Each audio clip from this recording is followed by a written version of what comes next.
on, everybody? Welcome back to Phones and Drones. If you're watching this video, you guys have probably already heard what went down on the evening of January 4th in terms of Tesla's entire fleet of vehicles, aside from a couple exceptions where they made a ton of range updates for their vehicles and not in a positive manner. However, I'm sure what you don't know is that the news is going to blow this up probably. You're going to see communications everywhere, whether it be on X, on news channels, wherever you get your source of news from, that this is negative to Tesla's brand. Spoiler alert, it's not. There's new EPA testing that went down that caused these changes that makes all manufacturers now test the acceleration in ideal and unideal circumstances, which is what's causing this range fluctuation across the vehicles. What happened is every vehicle except for the Model 3, they were left alone because, spoiler alert also, the Model 3 Highland is rumored to be available in the next coming 90 days or less. And the random exception of the actual Tesla Model S long range with the Arachnid rims, they actually had a slight bump in range. Aside from this, you're not going to see anything else that went up on this change last night. Everything else went down about 7 to 9% or so, just depending on what vehicle. So we're not going to go into the website and go down what broke down, what went down, 5%, 10%, whatever the scenario might have been. You guys can see that. But a couple of takeaways from this, in addition to the range changes for the Model Y specifically, they actually got 2 new color patterns. Finally, MSM team, sorry, RIP. But we have Stealth Gray now here and that new red paint job as well. They look great. You can see that right on the vehicle. It is actually the free color if you get that Stealth Gray instead of the white. Pretty cool to see. But more importantly, the range. Tesla's range now, specifically for the Model X, is really, really, really on the low end for such a large SUV. And same with the Y for the less expensive versions there. Under 300 miles of range is really kind of unacceptable. However, why I said you shouldn't be worried about this is because Tesla has always, if you've ever had a Tesla in the past, or if you've driven another electric vehicle, you've probably seen the difference. Tesla has always been able to find a way to overstate that EPA range estimate on their websites. They are probably the furthest from the truth from EV vehicle manufacturers than anybody else. Ford has been very well known, and props to them for being able to more accurately show the true range estimates. Rivian, same way.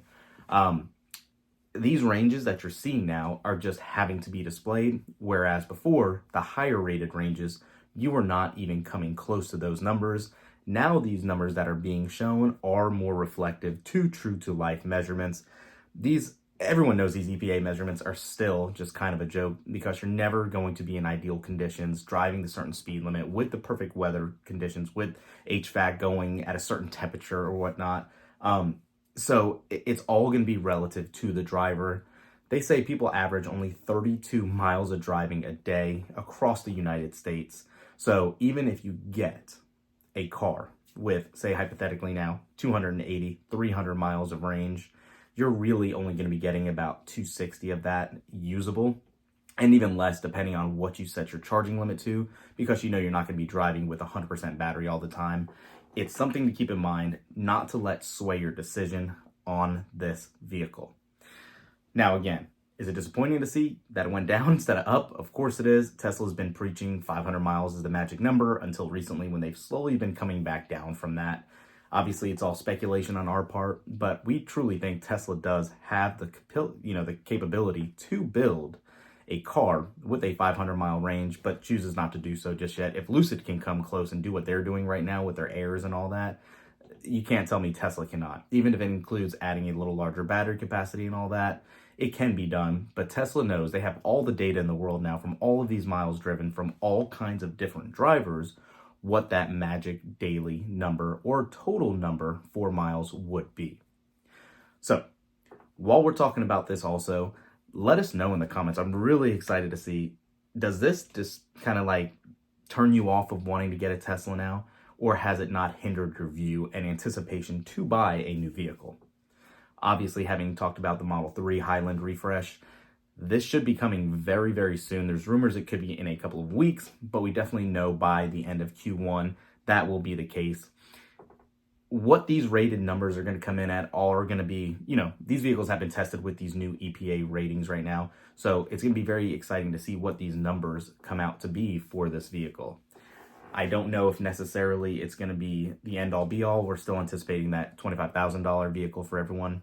But if Tesla rectifies the tax credit scenario that they have going on to make it point of sale and be able to take advantage of that, I think a lot of people will be jumping on that Model 3 refresh, depending on what miles you see there.